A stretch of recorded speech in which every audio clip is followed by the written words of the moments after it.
Welcome to Alethian Heart Videos. I'm Rick Friedrich, and today I have some very curious information to share that everyone will be interested in. The subject is very personal to me, as you will hear. I'm here to talk about a very controversial subject that so many of the unexplained mysteries pertain to in life. Those of you that know me know that I'm not afraid to explore the uncommon or uncomfortable issues or phenomena that challenge personal beliefs.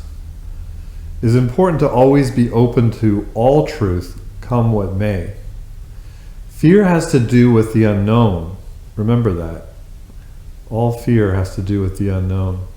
And most people run away from or try to suppress dealing with that which may challenge their beliefs, for fear of losing the control they think they have over their lives. Now, it's a very important quote, so let me say it again. Fear has to do with the unknown, and most people run away from or try to suppress dealing with that which may change or challenge their beliefs, for fear of losing the control they think they have over their lives. But that's a fictional fantasy that isn't reality. We can't control what is real or everything that happens to us. So suppressing or running from truth to try and create our own reality is a delusion and not a life worth living, as Socrates would have said. At the end of this talk, I'll go over the proper way to control your reality in the truth, as that's the most important thing. So I'm talking today about the bridge between mind and matter. All the phenomena of willpower or the psychic relations. We need to differentiate between the different powers and relations we know. For example, living existence, the bio, life, biology, distinguished from willpower, distinguished from moral choice, purpose or aim, motivation, as distinguished from consciousness.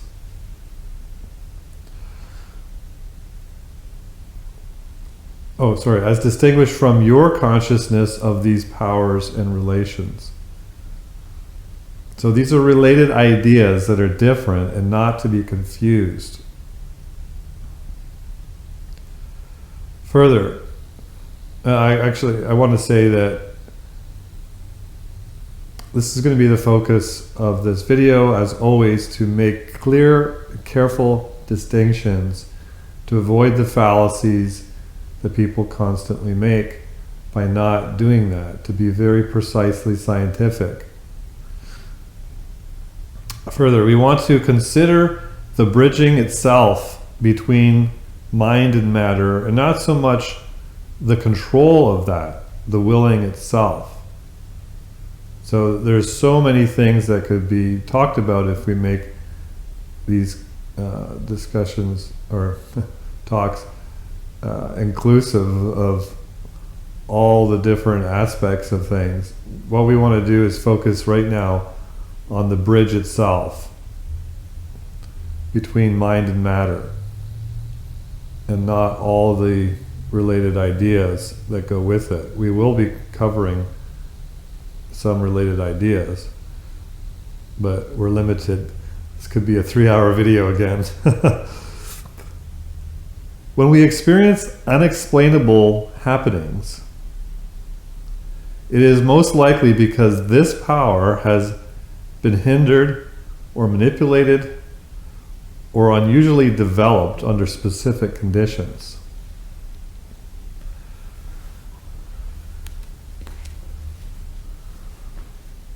So we want to consider some of those, the difference between the norm of our willpower and the unusual phenomena that appear pertaining to it.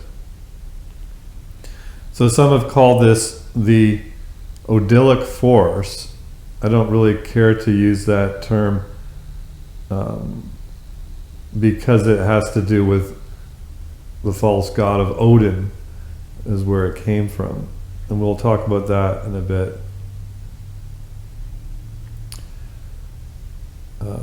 Okay, so what we're going to consider are the following subjects. What is this? What it isn't? And related matters.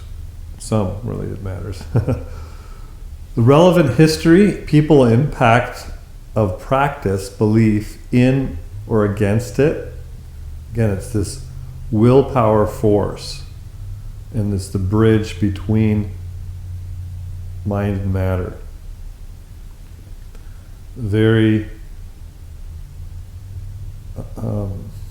mysterious subject. This is specifically about a new republication of a book from 1875, and is why this book and author is important.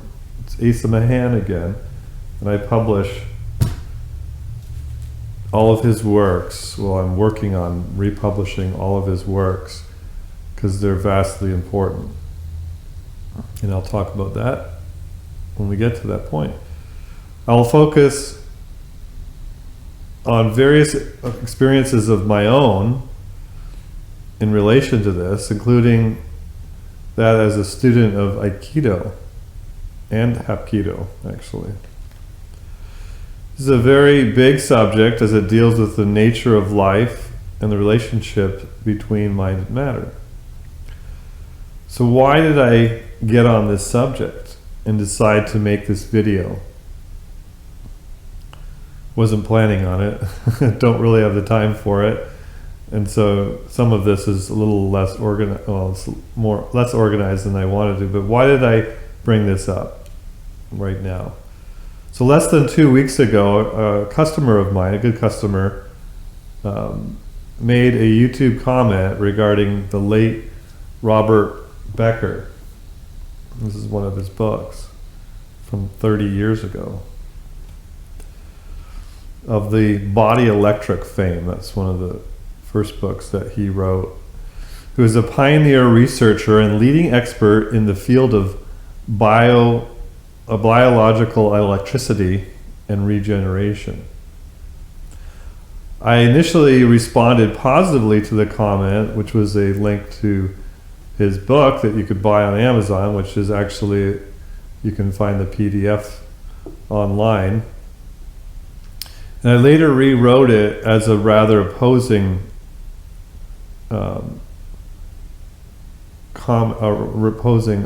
reply, because I thought about it for quite a long time, and then I responded positively, but then I changed my mind to reply to it as I don't want to endorse Becker.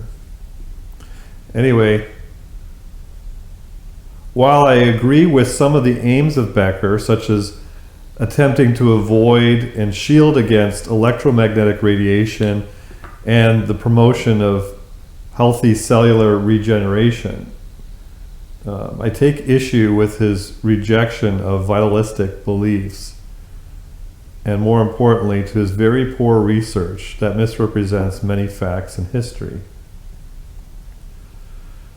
The focus of this video is about a force which he had no place for, while he did admit to electrical currents in the body.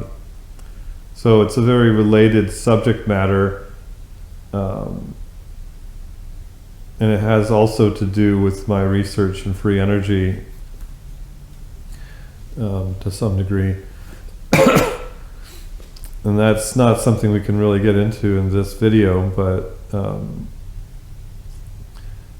it's a very curious topic, like free energy is as well, and it has the same apprehension to study these phenomena is in the same way as with the free energy research. The same kinds of experience exist of ignoring phenomena and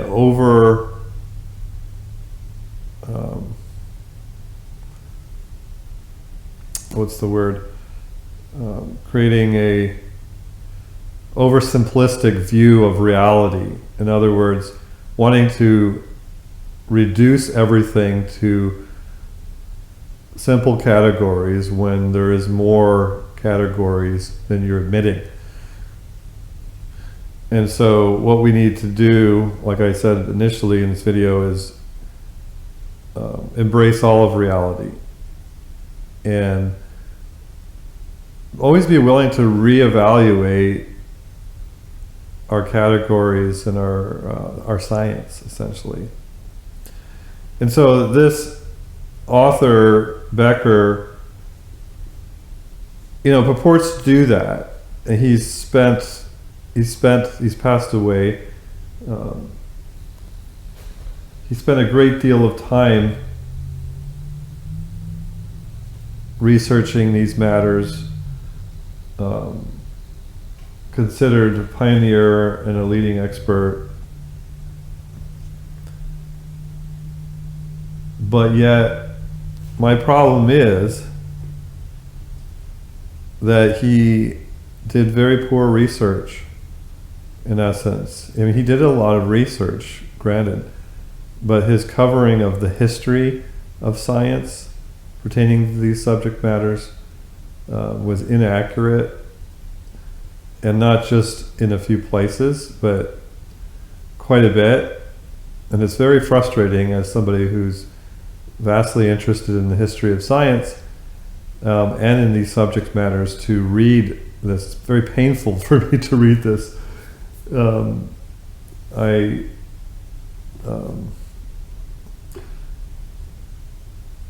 It's painful because it was a missed opportunity.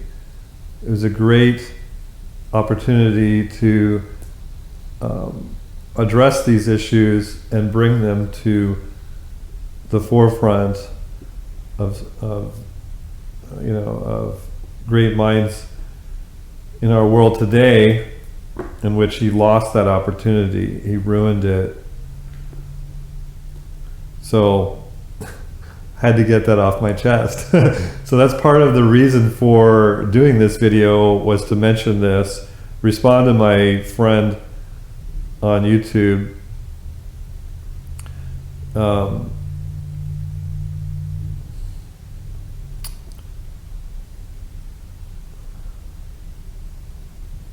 And I want to cover these subjects.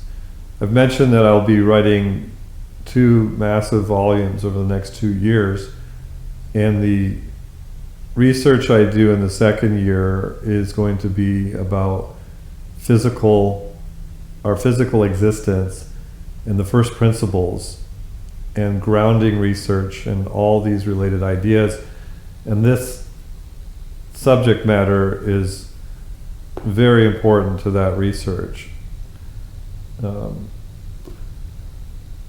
So anyway, I have a lot to say about that, but I have a lot more to learn, of course, over the next couple of years. So anyway, so the focus of this video is about a force which this man had no place for, but yet he did admit to the electrical currents in the body.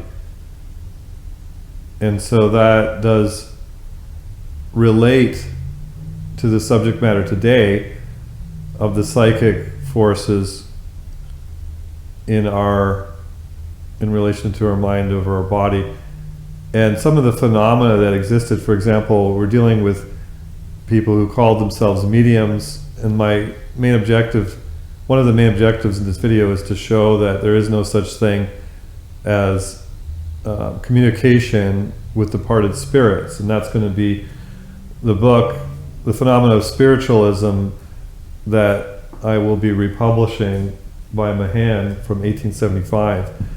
But one of the things about it that's interesting is these people who experience the supposed communication with the dead, which is actually something else happening. That's the point of this. One of the points of this video is to show that something is indeed happening, but it's not communication with the dead. But one of the things that happens is that these people can exhibit an electrical discharge, which is very intriguing.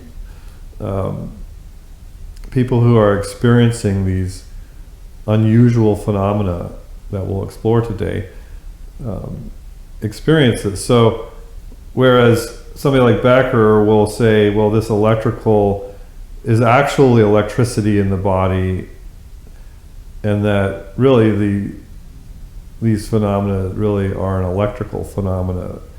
And I want to say that this is not the case specifically, that there is more proper distinctions to be made between electricity as we know it, and that includes the different types of electricity that I make the distinction in between what we know as steady state current, AC and DC current, and that which is impulse, and the phenomena surrounding the impulse technology, or what people call negative energy or scalar or radiant or whatever terms they use. I make distinctions between these various phenomena, but I still make a distinction between those and this phenomena that is neither pertaining to it is pertaining to the physical world, but in a different sense. And it's not that we have to conclude on this matter here, that this is some kind of final video, final say. It's an exploratory video. There are things that will be ongoing in this research, of course, just like all sciences. And there are things that are matter of fact facts that we have to deal with, even if we don't understand how to deal with them. So that's always important. It's always an exercise that I wish to embrace and promote in these videos and in my ministries and work.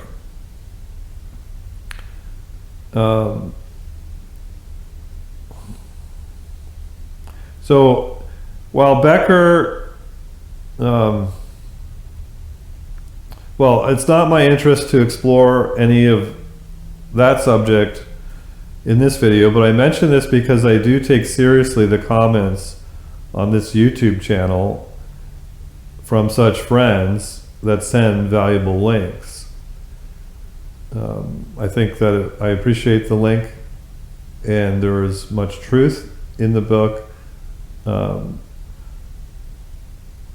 So while I think that Becker is someone to consider, at least in the subject matter he gets into, I don't trust him at all. And that's my stand on it. So while the subject matter is vastly important, and it's really scary to get into when you think about his end is really kind of like Frankenstein. And that's kind of where we're at today in advanced biological research, and creating, and the push towards transhumanism becomes the end result of that kind of research, which is what she's about, is like looking at the salamander and these various biological examples where we have the loss of a limb and regrowing it. And he wanted to develop that and he did develop that science, but it leads to some nightmare results. So there is a concern of crossing lines that I have with that research as well. And the good intentions of these pioneer science always get corrupted by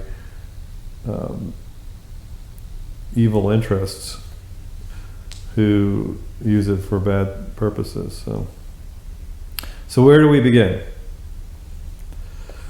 I have more than the average Westerner's experience with psychic phenomena that I did not seek out. I didn't seek to have any experiences, but such is life. It comes as a surprise. Some people crave that and seek for it, and so then they see it everywhere when it's not what they think. For me, I did not seek it out, and things came my way. But I do believe everybody has experience with these things, whether they pay attention or not. And really what we're talking about is the idea of mind over matter. So we all have that experience, but it's so common to us we don't think about it. Just moving my hand here, right? It's the most mysterious thing in our existence.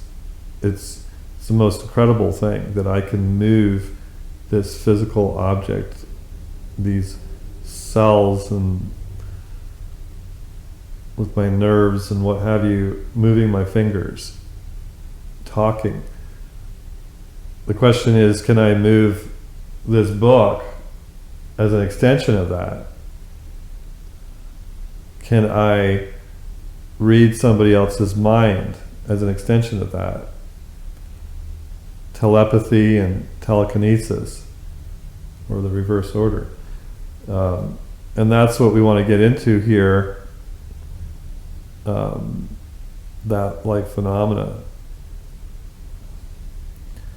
So, as I mentioned, Westerners experience, we have the majority of the world, which is considered Eastern world, the majority of the world's population more readily embraces what I'm talking about in this video. And the Western culture tends to not focus on it, and when they do, it's generally distorted or misplaced. So for years I had unsolved mysteries of extremely trying experiences that I could not explain. And believe me, I talked to people all over, especially in the religious world, and got no answers. And I'll talk about those experiences later on. So as a student of physics, biology, chemistry, metaphysics, and theology, I've always been more than a little curious about where this subject fits in those categories. And they all really touch on these. They all kind of overlap. And that's the problem, is reductionist people want to categorize this into one or another of these categories of study, of science. These are sciences.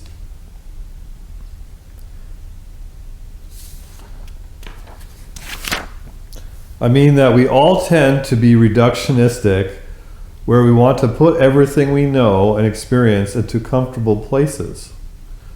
But the truth is that so many things in life are not so neat and tidy on the one hand, and actually a lot simpler on the other. People tend to oversimplify things when they are more complicated, and they make things more complicated when they're actually simpler. happens all the time. And I've stressed things like the informal fallacies, learned them. I handed them out at my last meeting in point form from my notes from 25 years ago. And that is so important, to make proper distinctions and not oversimplify or undersimplify things. So this is all about proper science. As always, my goal in all my videos is to stress the importance of making careful observations, distinctions, and rational conclusions. I will stress and turn over some of the common fallacies as usual. As usual, the major differences people have on this subject come down to simple fallacies like overreactions and substituting a related idea from the real conclusion from the premises. So, overreactions, oh, there's a liar, these people are generally liars, these mediums, therefore everything about the phenomena is a lie. And this is what Mahan's going to talk about being the Humbug Theory. There is no phenomena at all, just completely denying it. It's overreaction, or substituting a related idea, the ability to actually read minds, with another related idea, oh, that there's a departed spirit that is giving us this information. And they come to a conclusion on the matter that, oh, it's the spirit. And this is the whole purpose of Mahan's book, was that the concept of, or the idea of communicating with the dead is not actually the fact of the matter. But it's a closely related idea that people just assume to jump to a conclusion. And so all false philosophies, well, all the major false philosophies and religions start off with a basic assumption at the very beginning. And if you don't challenge that and correct that and notice that, everything else will follow in their belief system from that first mistake. So it's very important to make these careful observations and notice this, and not overreact or make false assumptions. We have to look at the real premises and make proper deductions. So while some aspects of this are not figured out, what I want to address here are clear facts. And maybe they're not always clear, but they can't be ignored, even though we would like to. Like I said, we are afraid of the unknown. And this is why this subject, because fear has to do with the unknown, and this is a very unknown subject, people tend to associate, or their fears become really magnified to the point where the idea of horror movies and what have you thrive upon this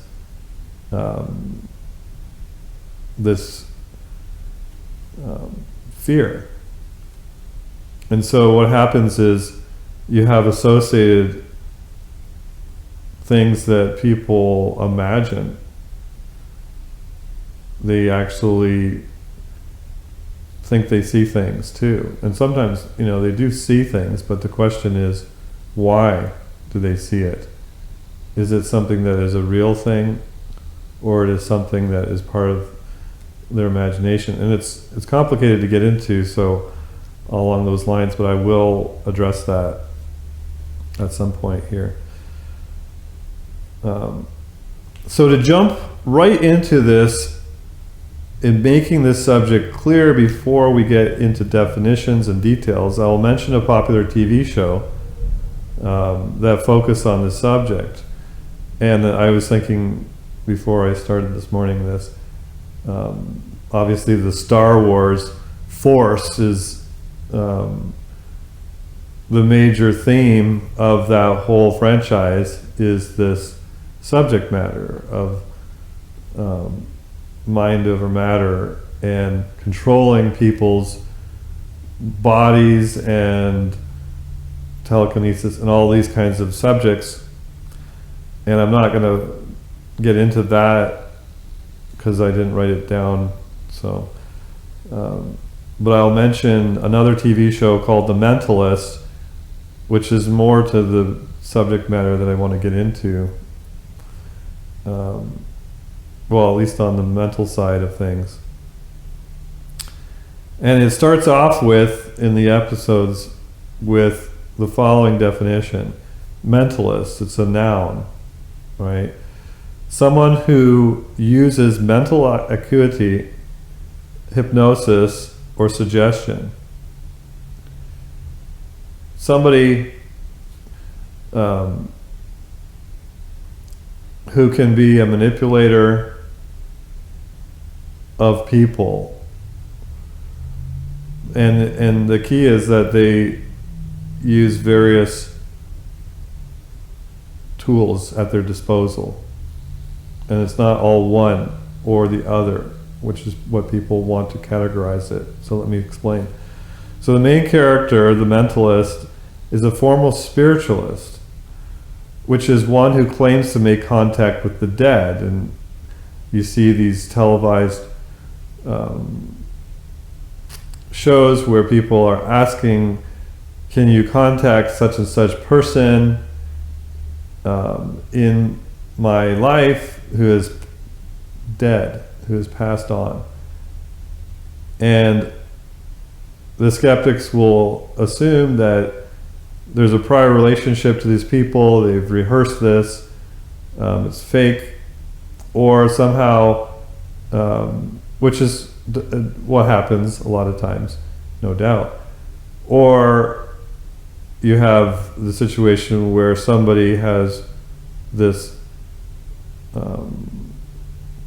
group, including the speaker, has somehow got information on somebody and then speaks to that. Or finally, they have the ability to look at somebody and gather quite a bit by looking at them. So the skeptics will say that's what's happening entirely. There is no psychic ability to either contact the dead, contact demons, or read people's minds. Those are the four categories of people, and this is what Mahan addresses in his book on spiritualism, basically showing that you have either the skeptic theory, which is what he called the Humbug Theory, the fraudulent, the fake, completely fake, all of it is fake. And then there's the Witchcraft Theory, where the witches are in league with demonic entities and receive information from them, and that's why they have their success. And then there is the actual truth, which is what's called the Mundane Theory, which is that people can read minds. Some people have the connection, minds with other minds, and they can actually understand what's happening as the thoughts go across people's minds. And that's the fourth theory. And so basically all really that happens, or all the beliefs are one of four of those beliefs. So in this case, this guy was a spiritualist who claimed to make contact with the dead, but he was faking that part. He wasn't he was knowingly not making any contact with the dead. And so he had this ability, and he ended up working with the police, which we find happen from time to time in real world experience, where some people work with the police to solve crimes. Of course, there's probably quite a few shows on that from those different perspectives, where some will say it's pure genius, others will say they have contact with real spirits, and so forth. So what happened was this guy became arrogant and made a statement and got his family killed over it, and that's the whole drama part of the Mentalist. So then he changes his claims that people can't really make contact with the dead and that he was faking it. Nevertheless, well, and he also claims that there is no psychic ability whatsoever. And yet he nevertheless continues working with the police because of his skill in reading people, while pretending to deny the possibility of mentalist abilities, true mind reading, and relation and other related abilities. He nevertheless engages in such and teases people while claiming it is just a matter of obvious and subtle perception and guessing. So that would be the mundane theory, or not the mundane, the humbug theory. That is what the skeptics would say. All I'm doing is going by the obvious, the not so obvious, and guessing the deductions of these and making calculated, informed. So the thing is, as a mentalist, he was also observing.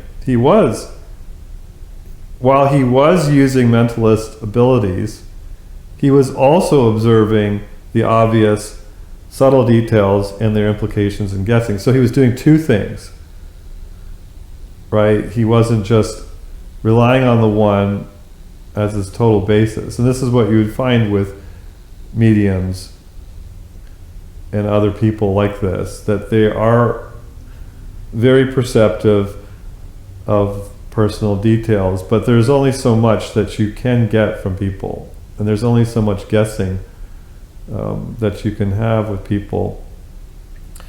And and this can be tested, and this is what happened 150 years ago at the time Mahan wrote.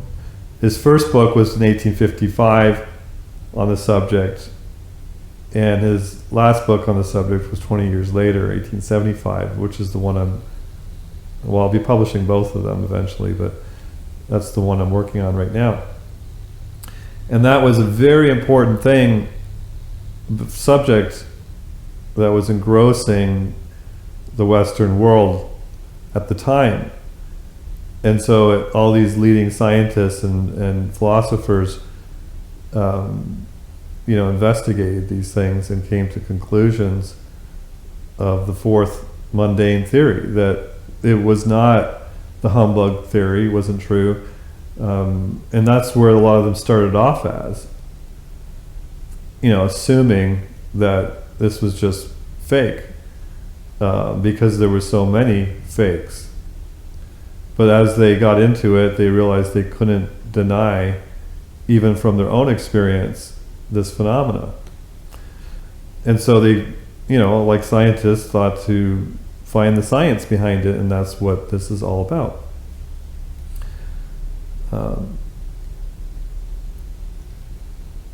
So points to consider from this production as it relates to history on the subject: just because no one actually communicates with departed spirits, and just because many psychics lie, does not mean that the psychic forces and abilities are altogether false. It does not follow, but most people in the Western world make such conclusions. And it's interesting, just like in the free energy subject matters, you have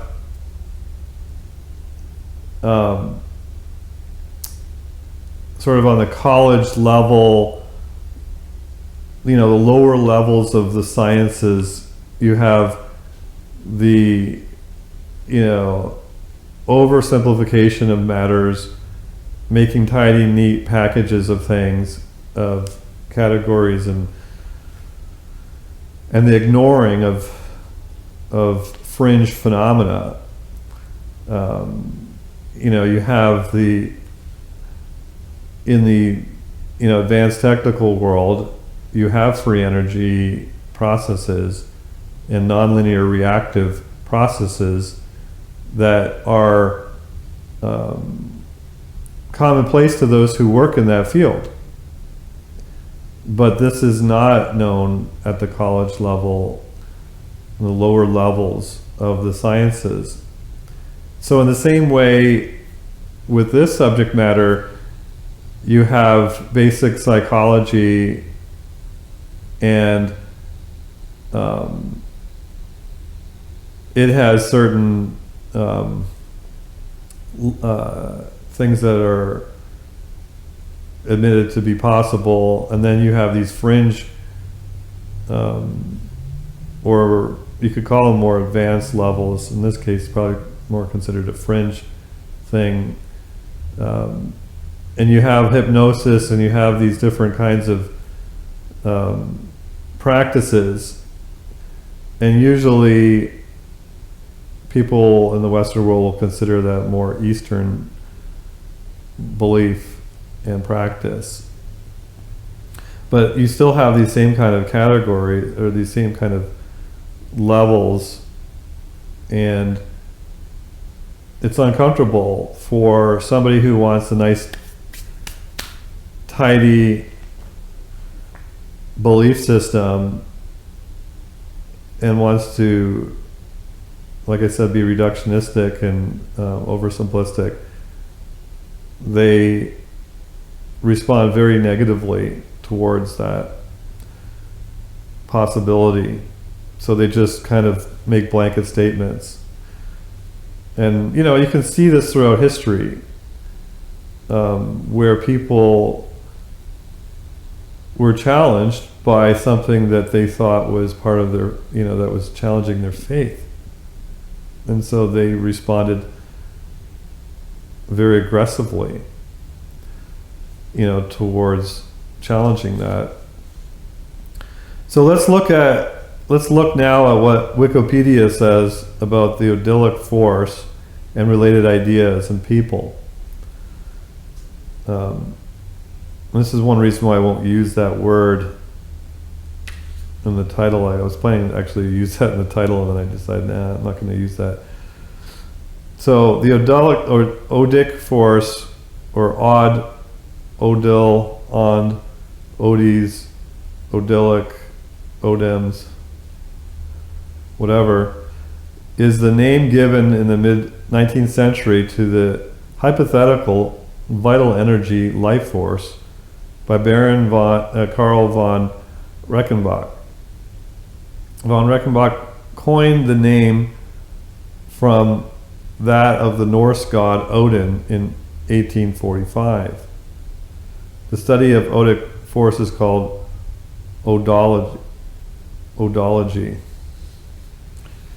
History, as von Reichenbach,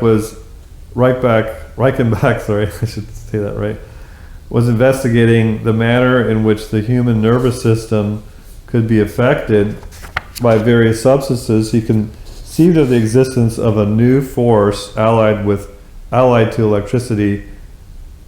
Now, so it's not the same as electricity, it's allied to electricity, magnetism, and heat. So it's a separate force which he thought was radiated by most substances, and to the influence of which different persons are variously sensitive. He named this vitalistic concept Odic force. Proponents say that Odic force permeates all plants, animals, and humans. believers in Odic force said that it is visible in total darkness as colored auras surrounding living things, crystals and magnets, but that viewing it requires hours first spent in total darkness, and only very sensitive people have the ability to see it. He also said that it resembles the Asian concepts of prana and ki, or chi.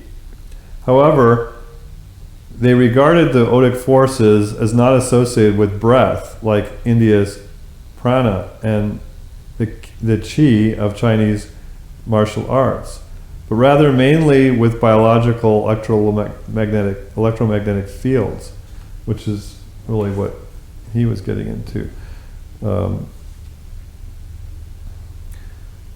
So really, the Wikipedia people are coming from the materialistic perspective, and so they're always going to define things on basically college level physics is what they're limited to.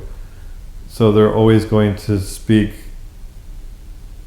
with disdain and then falsely represent any views that challenge their belief system.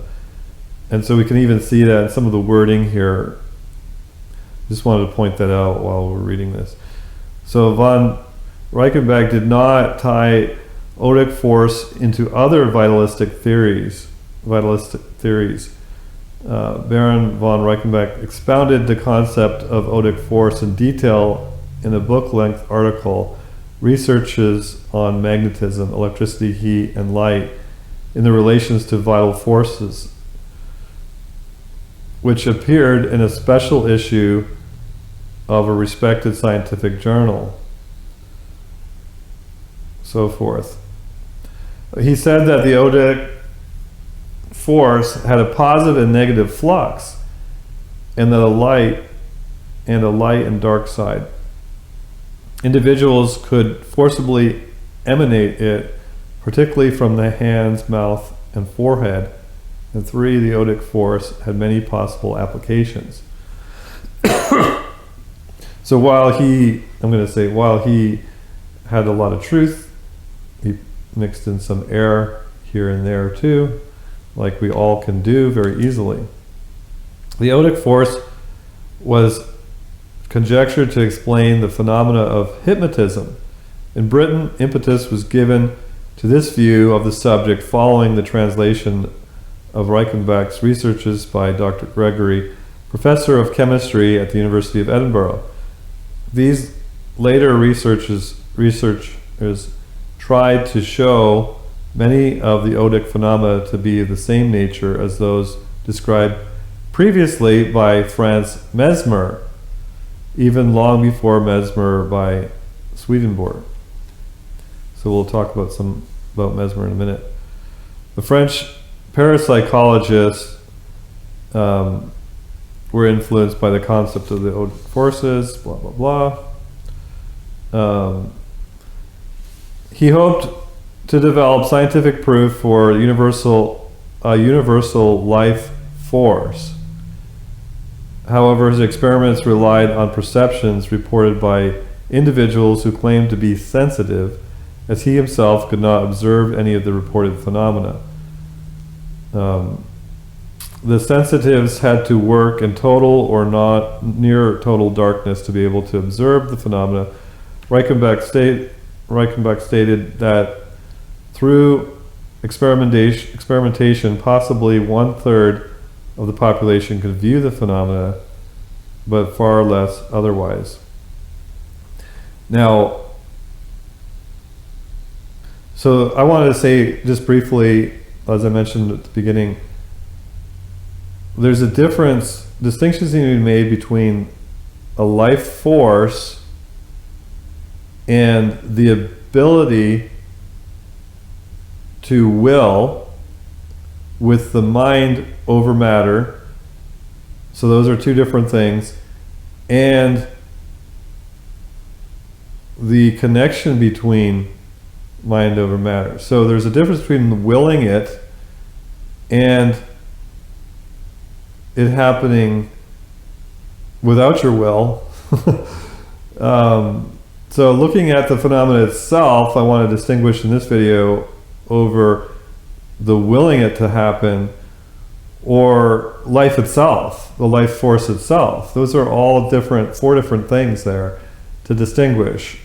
And failure to distinguish it is to lump it all together, which is, the materialistic, reductionistic view tends to just want to dismiss the whole concept and bring it down to mere chemical reactions and what have you. So what we need to do is be more scientific than that. So the scientific reception, I'll just go the next paragraph quickly here. The concept of Dilek Force was criticized by the scientific community, as if this was some kind of organized body as it is today, which it was to some degree, but there were numerous scientists that weren't part, so to speak, of the scientific body, and this is a misrepresentation of the reality. If you had lived in that century or those centuries, which I do to some extent, because I spend a lot of time reading and knowing the intricate details of people's existence back then, and don't try and just depend upon secondary sources like these people who write these articles today do. They don't know, they don't read the original material, and so they make these kinds of sweeping statements. So I take issue with that. That's why I stopped and said this. And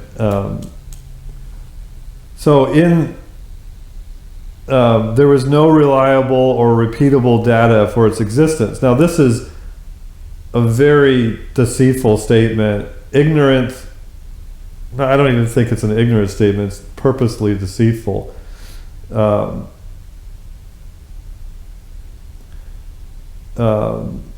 That statement alone is very important. I could do a whole video on that, and it's far more important than focusing on this point is far more important than the rest of this whole subject matter, because that practice of making these kinds of sweeping statements is an attempt to erase real history on all subjects.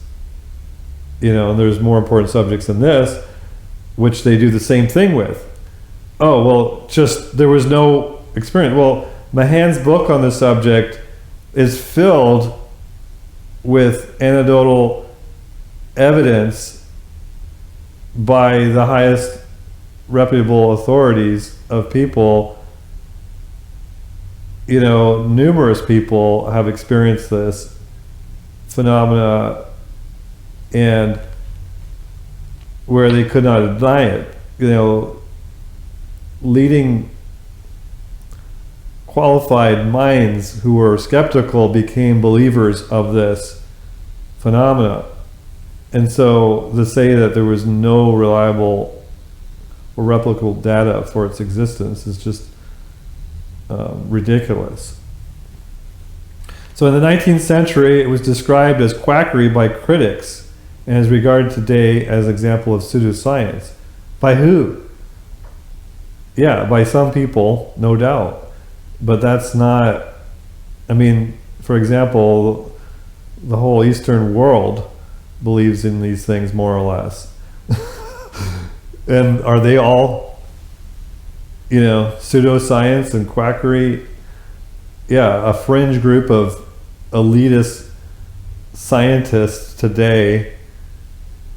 What? They're the ones, they're gods that create reality, create what is real just by their prestige positions.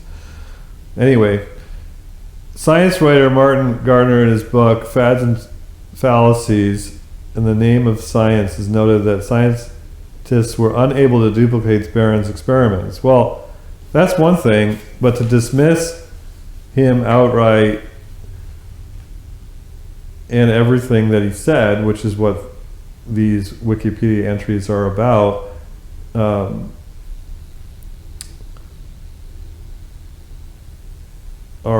it's ridiculous for them to do that when there is so much confirmation of these things. So I'm looking at a couple more printouts here that I have from Wikipedia. Frank Mesmer,